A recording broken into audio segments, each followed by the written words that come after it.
Entrega total é o tema que a gente tem para hoje. O texto que a gente vai ler está no livro de Lucas, no Evangelho de Lucas, capítulo 9, e eu vou ler dos versos 57 até o verso 62. Lucas capítulo 9, verso 57 até o 62. Nós vamos ler da Nova Versão Internacional, e vai estar aqui na tela para a gente. Nos diz assim a palavra de Deus. Quando andavam pelo caminho, um homem lhe disse: eu te seguirei por onde quer que fores. Jesus respondeu: as raposas têm suas tocas, as aves do céu têm seus ninhos, mas o Filho do Homem não tem onde repousar a cabeça. A outro disse: siga-me. Mas o homem respondeu: Senhor, deixa-me primeiro sepultar meu pai. Jesus lhe disse: deixe que os mortos sepultem os seus próprios mortos. Você, porém, vá e proclame o reino de Deus. Ainda outro disse: vou seguir-te, Senhor, mas deixa-me primeiro voltar e despedir-me da minha família. Jesus respondeu: ninguém que põe a mão no arado e olha para trás é apto para o reino de Deus. Vamos orar ao Senhor mais uma vez. Pai de amor, nós estamos aqui na tua presença e mais uma vez, Senhor, nós clamamos a ti pelo teu agir, pelo teu poder, pela tua manifestação poderosa entre nós aqui nesta manhã. Senhor, muito obrigado pelo que o Senhor já fez conosco e entre nós, aqui nesse tempo que já estamos à tua presença na adoração a ti. Senhor, muito obrigado pelas canções que o Senhor nos permitiu cantar. A nossa expectativa e o nosso clamor é que essas canções tenham chegado diante do teu trono de graça como um cheiro suave de adoração. Senhor, mas a nossa petição que fazemos agora é um clamor também a ti. Senhor, clamor que o Senhor ministre nos nossos corações o teu querer, o teu propósito, a tua salvação. Senhor, que este tempo que passaremos aqui agora seja um tempo de bênçãos para cada um de nós, um tempo de transformação de vida, um tempo de impacto da tua palavra em nós, um tempo que o Senhor mesmo administrar em nós aquilo que é o teu querer, o teu poder, aquele que é o teu propósito, para cada um, de uma forma individual e de uma forma coletiva, aquele que é o teu propósito para esta igreja. Senhor, nós clamamos a ti, Senhor, que o Senhor fale conosco nesta manhã. Senhor, que eu seja aqui um vaso de bênçãos nas tuas mãos, que derrame das tuas bênçãos sobre o teu povo, que da minha boca saiam somente as tuas palavras, nada mais do que as tuas palavras, para que a tua igreja seja edificada nesta manhã. E nós te louvamos por isso, não pelos méritos que nós temos, mas por aqueles que têm o teu Filho bendito, que morreu por nós, mas que está vivo, e intercede por nós na tua presença, que é o teu Filho amado e bendito, nosso eterno Salvador, o Senhor Jesus Cristo. Amém. Amém.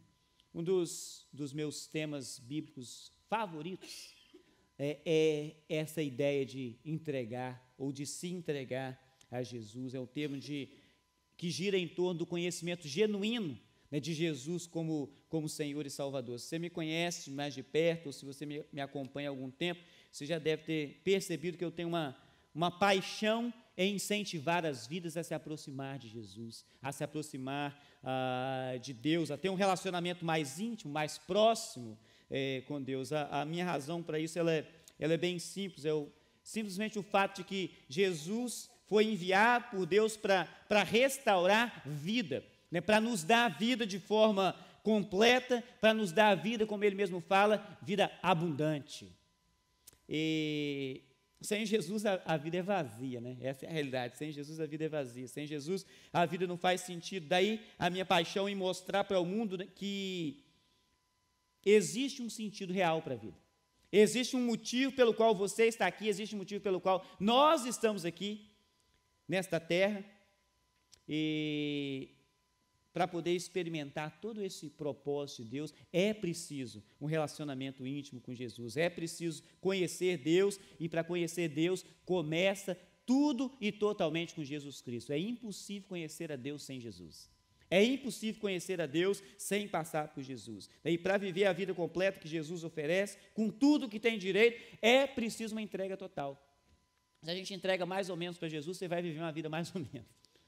Essa é a realidade. Ele veio e ele diz: eu vim para que tenham vida e vida em abundância. Se você entrega a sua vida para Ele, você vai experimentar essa vida em abundância. Se você entrega um pouco para Ele, da sua vida, você vai experimentar um pouco daquilo que Ele tem para oferecer. Se nós nos entregamos totalmente, nós vamos experimentar totalmente daquilo que Deus tem para nós, e é através de Jesus que a gente chega a essa conclusão.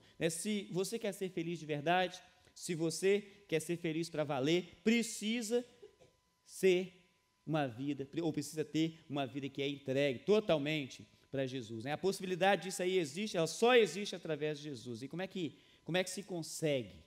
Talvez seria uma das melhores perguntas para essa manhã. Como é que eu consigo fazer uma entrega total para Jesus?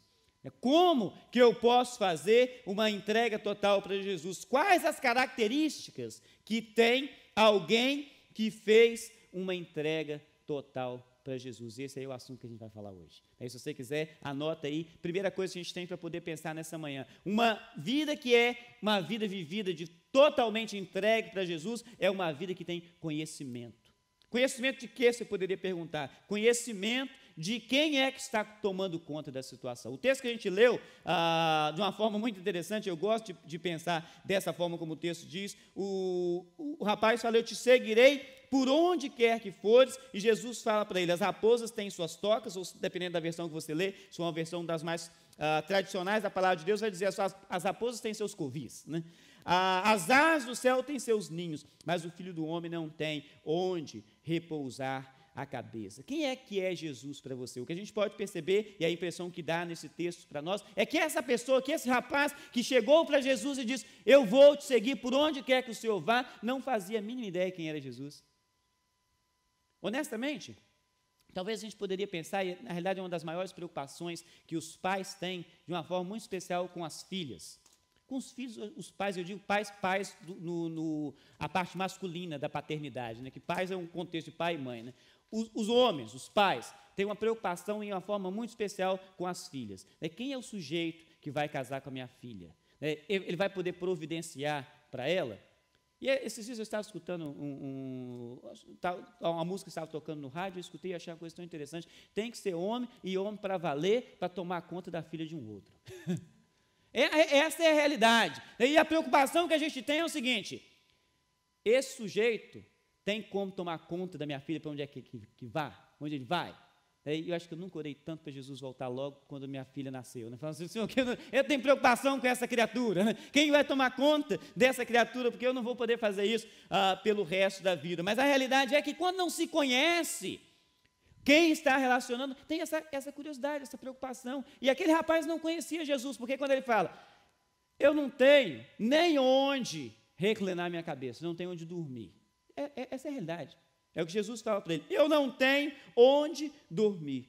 E talvez a gente poderia pensar em relação a ter conhecimento de Jesus. Quem é Jesus para você? Um mito? Uma lenda? Um profeta? Um qualquer? Quem é Jesus para você? Um homem especial? Aquele que dividiu a história? O mundo, querendo ou não, de uma forma ou de outra, passa por Jesus. Nem que seja quando você vai escrever uma data. Se você vive aqui nessa parte do mundo que a gente vive, né? Que alguns lugares têm seu calendário próprio e não é um calendário baseado em antes ou depois de Jesus. Mas se a gente escreve as datas, se a gente escreve os anos, a gente escreve coisa baseada em antes ou depois de Jesus. Uma história, Jesus, um Cristo histórico. Quem é Jesus para você? Aquele que apagou o seu passado, que te proporcionou vida, o Cristo, o Salvador? Cantamos agora há pouco, né? Exatamente a letra dentro desse estilo. Eu te seguirei por onde quer que fores. A minha sensação é que Jesus pergunta para aquele rapaz, né, você está realmente afim de andar comigo? Saiba que eu não tenho onde dormir. Você quer casar comigo? Né? Os rapazes poderiam dizer para a moça, sabe que eu não tenho onde dormir. Qual moça vai casar com esse sujeito? Né?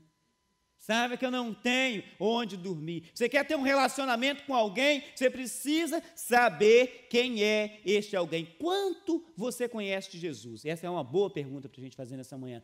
Quanto você conhece de Jesus? Pensa comigo um pouquinho. Jesus é alguém que promete vida abundante, sim ou não? Sim, promete vida abundante. E para isso, para realmente experimentar essa vida abundante, você tem que ter uma entrega total. É bem óbvio isso aí. Obviamente, você vai experimentar parcial se você não se entrega totalmente para Ele. Daí vem duas perguntas, então. Quanto eu conheço de Jesus, que eu me sinto à vontade para me entregar totalmente para Ele, porque Ele vai tomar conta da minha vida? Ou, a segunda pergunta, quanto eu conheço de Jesus, que me faz sentir não à vontade para me entregar minha vida para Ele?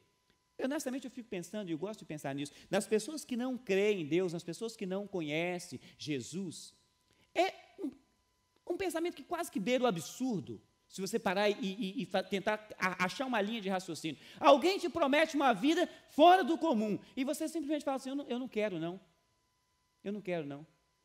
No mínimo, numa lógica e um pensamento lógico, você teria que fazer o seguinte: eu vou conhecer essa pessoa e saber se tem ou não condições de me oferecer ou de realizar essa promessa que está me fazendo. É no mínimo que se pode fazer. Quando a gente procura um trabalho novo, quando a gente está num trabalho novo, normalmente o que a gente tenta fazer?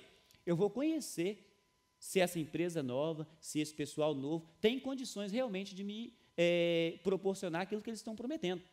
De salário, de recompensas do tipo de férias, de recompensas do tipo seguro de saúde, e a gente vai pensando um tanto de coisa. O que essas pessoas têm me oferecer? De fato, tem como cumprir toda essa promessa que está fazendo? Então, quando alguém diz, eu não acredito em Deus, fala, no mínimo, você deveria experimentar um pouco de Deus, para saber se vale a pena ou não se acreditar nele. Para poder dizer, não, esse Deus é mentiroso, porque ele não faz aquilo que ele está prometendo. Se você nunca se oferece para Deus, para permitir que ele faça isso, é um pensamento um tanto quanto ilógico. Honestamente, se alguém me oferece o seguinte, vamos fazer um pensamento aqui, a gente vai na festa, na casa de alguém, que vai acontecer hoje à tarde, e a promessa que a gente tem é o seguinte: todo mundo que for nessa festa vai ganhar um envelopezinho com $100. Aí você fala, eu não vou não, porque eu não acredito nisso.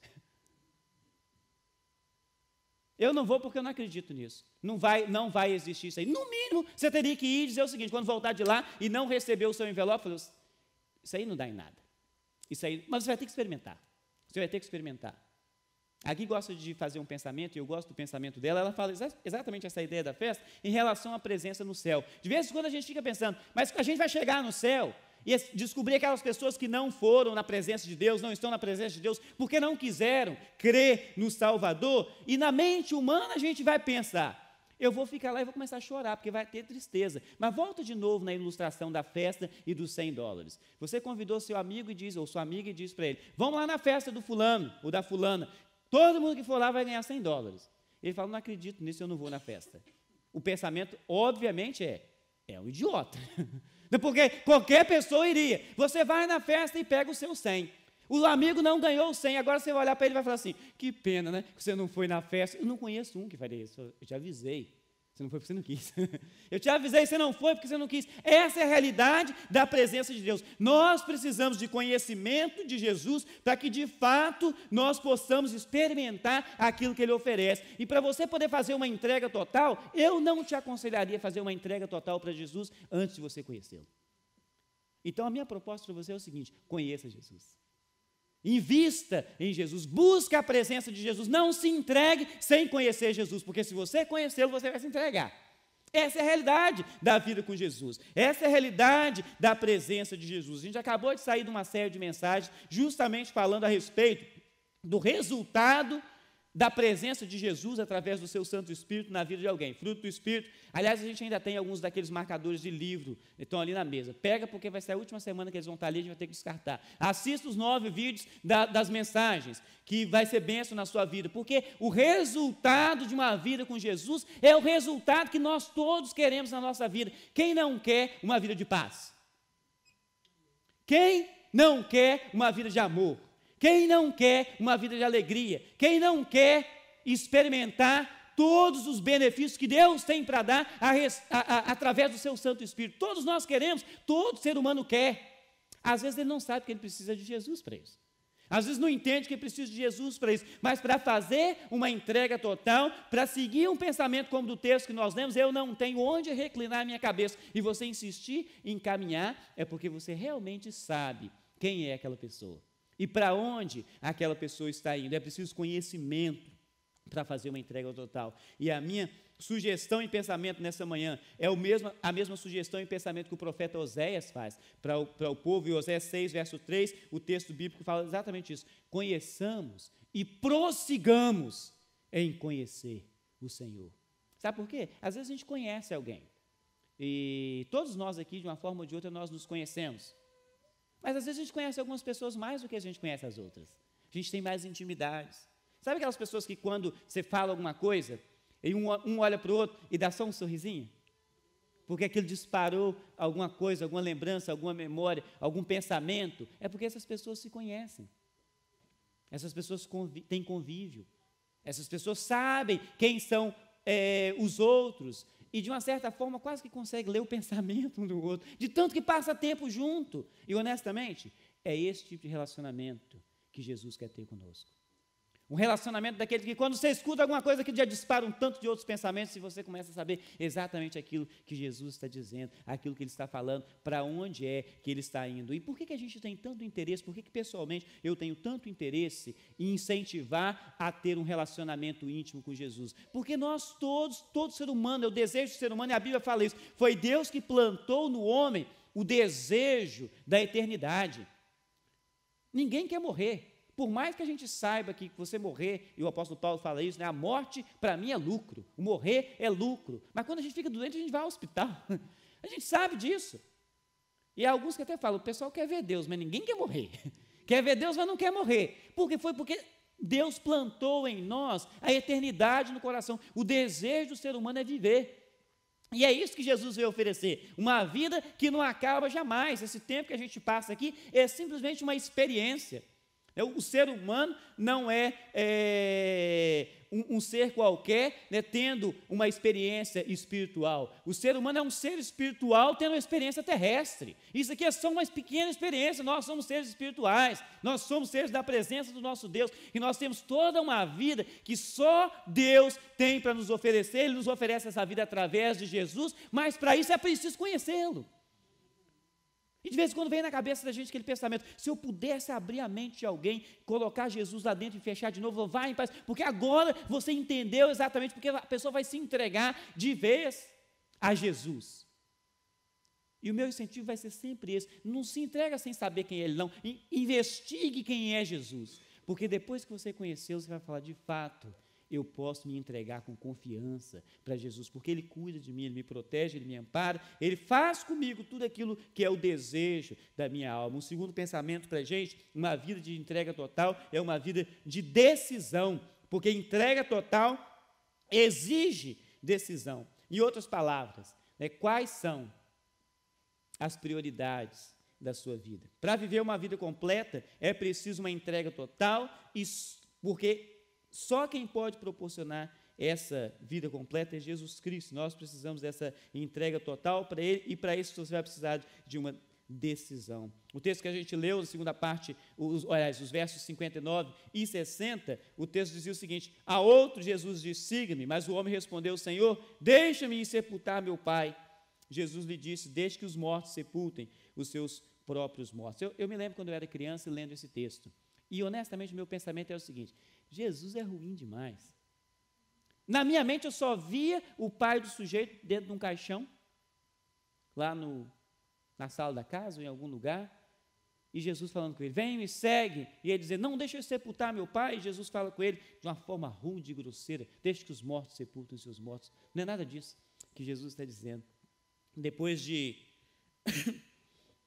algum tempo, né, a gente para e pensa, eu me vi na mesma situação desse rapaz, Jesus dizendo para mim, Fã, vem, me segue, eu dizendo para ele, Senhor, deixa eu primeiro ir lá e terminar minha faculdade. Senhor, deixa eu primeiro ir lá e fazer meu pé de meia financeiro. Senhor, deixa eu primeiro ir lá e arrumar a moça que me ama e que vai casar comigo. Senhor, deixa primeiro eu ir lá.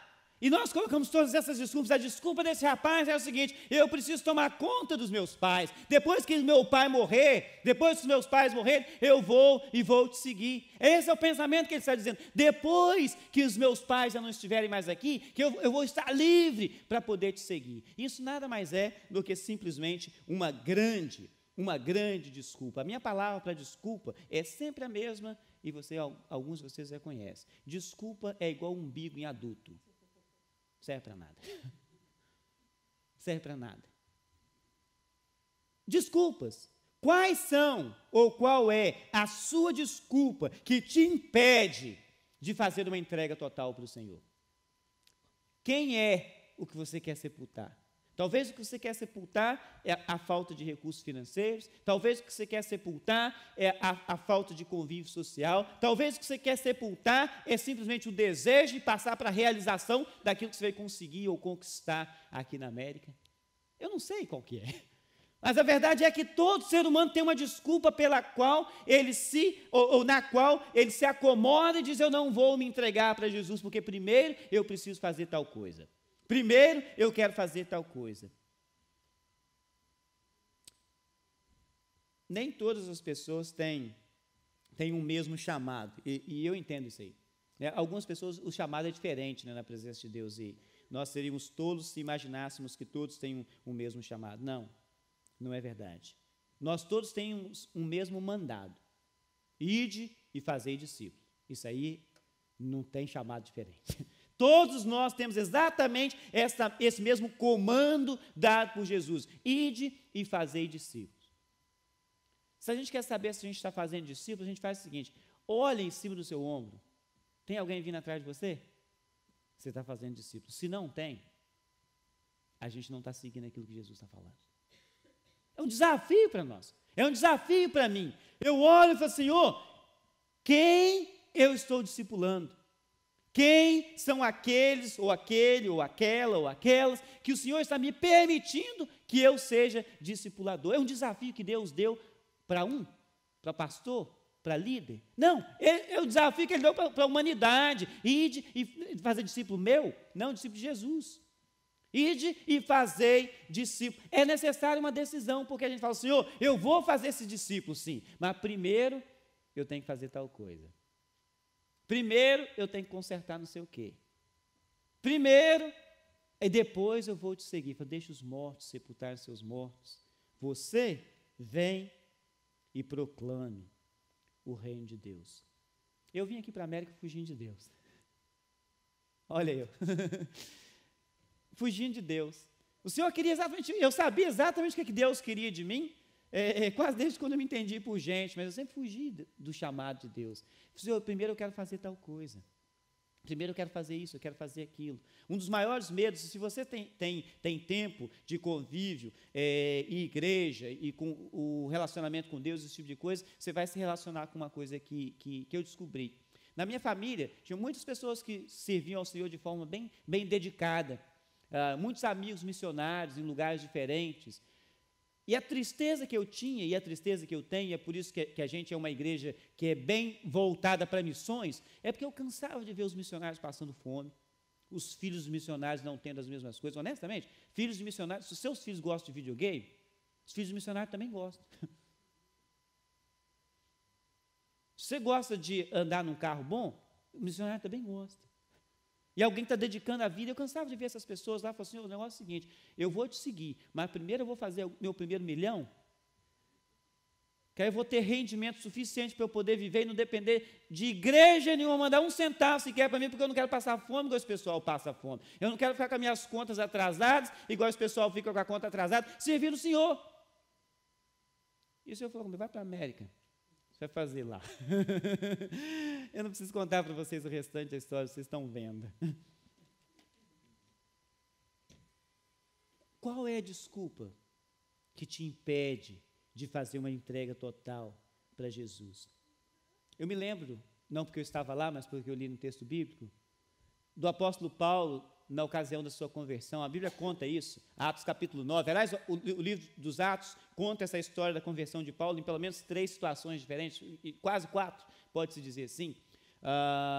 E Paulo está a caminho de Damasco, um sujeito, o testemunho que ele fala dele é hebreu de hebreus, quanto à religião era fariseu, a seita mais radical dos fariseus.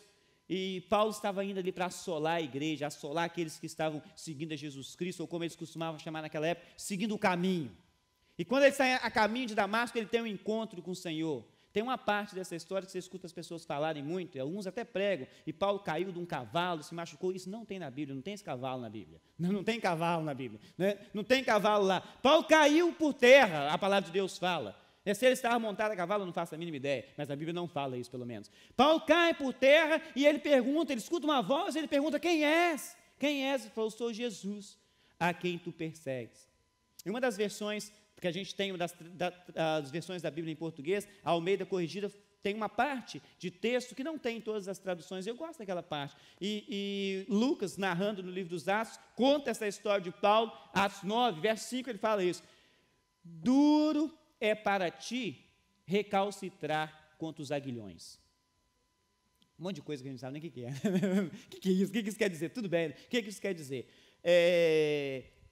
A gente não vive assim, talvez, numa sociedade que é muito voltada para agricultura ou pecuária, esse tipo de coisa. Nem todos nós, alguns sim. E alguns de vocês aqui eu sei que começam a conversa de gado em 500 cabeças. Né? Assim, eu sei, essa é a realidade, não é a realidade para todos nós, mas aguilhões tem alguma coisa para você poder pensar. Né? Talvez o primeiro aguilhão para você poder pensar é aquela curvinha do escorpião. A gente chama aquilo de aguilhão, aquela pontinha dele. Mas tem um outro aguilhão, que talvez seja mais comum para quem mexe com boi. Você já viu colocando o boi naqueles caminhões engradados de carregar boi? Se você nunca viu colocando, mas pelo menos você já viu o boi ali dentro, nem que seja em foto. Mas normalmente é o seguinte, o boi vai andando ali, mas ele sabe o que está acontecendo, de alguma forma. Não sei como é que boi pensa, nunca fui boi. Mas de alguma forma ele sabe o que está acontecendo. Mas quando ele começa a querer voltar, os vaqueiros, que o pessoal tem um pedaço de madeira grande, com um ferro na ponta, aguilhão, que ele cutuca o boi, vai, entra, entra, e agora Deus fala, e o boi desiste, ele quer voltar, mas o vaqueiro empurra ele de novo, daí a pouco ele fala, não tem muita opção para mim.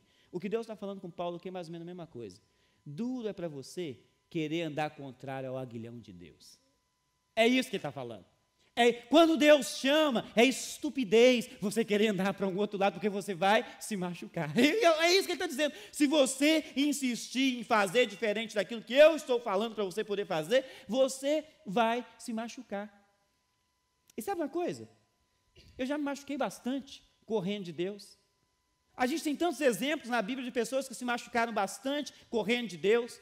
Talvez um dos maiores exemplos que a gente tem de alguém se machucando bastante correndo de Deus seja Jonas. Aquele que fugiu de Deus, Deus mandou ele ir para um lugar para anunciar a sua palavra, anunciar a sua salvação. Jonas entra no navio, vai para um lugar completamente diferente, um outro rumo, totalmente diferente, na intenção de que ele ia fugir de Deus. Aí a gente tem uma história que alguns céticos imaginam que seja talvez uma das histórias mais absurdas que tem na Bíblia. Jonas é jogado no mar, vem um peixe enorme, a Bíblia não fala que é baleia, foi um peixe enorme, engole Jonas, 3 dias depois Jonas é vomitado na praia, nem a baleia quis engolir Jonas direito, vomitou na praia, nem de direito ele não foi, vomitou Jonas na praia, e agora Jonas vai para o lugar onde Deus mandou. E você quer saber de uma coisa? Em nenhum momento também a Bíblia conta que Jonas se arrependeu daquele pensamento dele, muito pelo contrário, depois que Deus não faz aquilo que Jonas estava esperando que ele fizesse, que era destruir a cidade de Nínive, Jonas fica chateado, fica bravo. Em nenhum momento ele mudou a sua atitude. Ele foi porque ele estava, como Deus falando aqui com Paulo, recalcitrando contra os aguilhões de Deus e se machuca. E sabe o que acontece com a gente? De vez em quando a gente começa a viver algumas vidas machucadas, doloridas. A gente não consegue saber por quê, mas Senhor, só estou tentando fazer meu pé de meia, meu primeiro milhão, para eu poder ir te seguir, o Senhor está me machucando. Ele fala, dura coisa é para ti. Coloque o seu nome na lacuna. Recalcitrar contra os aguilhões. Recalcitrar contra os aguilhões. Se esconder diante de um chamado de Deus é pedir para se machucar. É pedir para se machucar. Você, porém, diz o texto que a gente leu, vá e proclame o reino de Deus. Não deixe as suas desculpas entrarem no caminho da sua vida completa com Jesus. Nós todos temos desculpas, não deixe as desculpas entrarem na sua vida. Não se entregue pela metade, faça uma entrega total a Jesus. Deus trouxe você aqui com um único propósito. E eu não estou dizendo da América, não estou falando dessa vida, não estou falando nada disso, estou falando dessa sala aqui, agora. Deus te trouxe aqui para te fazer ouvir e entender que você precisa se entregar completamente. Amém, gente? Decida, né, por isso, é uma decisão. Isso é uma decisão, eu preciso me entregar. Uma outra coisa, e última para a gente poder pensar nessa manhã, entrega total exige renúncia. Versos 61 e 62, ainda outro disse, vou seguir-te, Senhor, mas deixa-me primeiro voltar, despedir da minha família, quase igual aquele que queria sepultar o pai, né? Mas Jesus fala para ele, é onde eu gostaria de pensar um pouco mais. Ninguém que põe a mão no arado e olha para trás é apto para o reino de Deus. De novo, né? A gente não sabe de pecuária, a gente não sabe de boi, muito menos de arado, né? Alguns que nunca viram arado, né?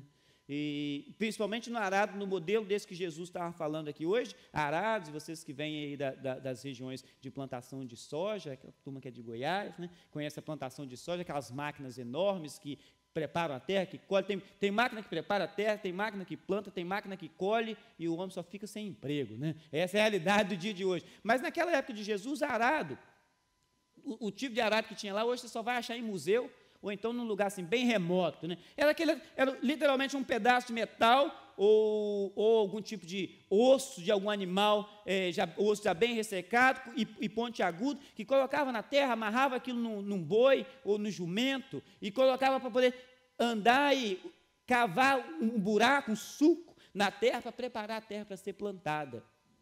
E o que Jesus fala que aquele que coloca a mão no arado e olha para trás não é apto para mim, a realidade é simples.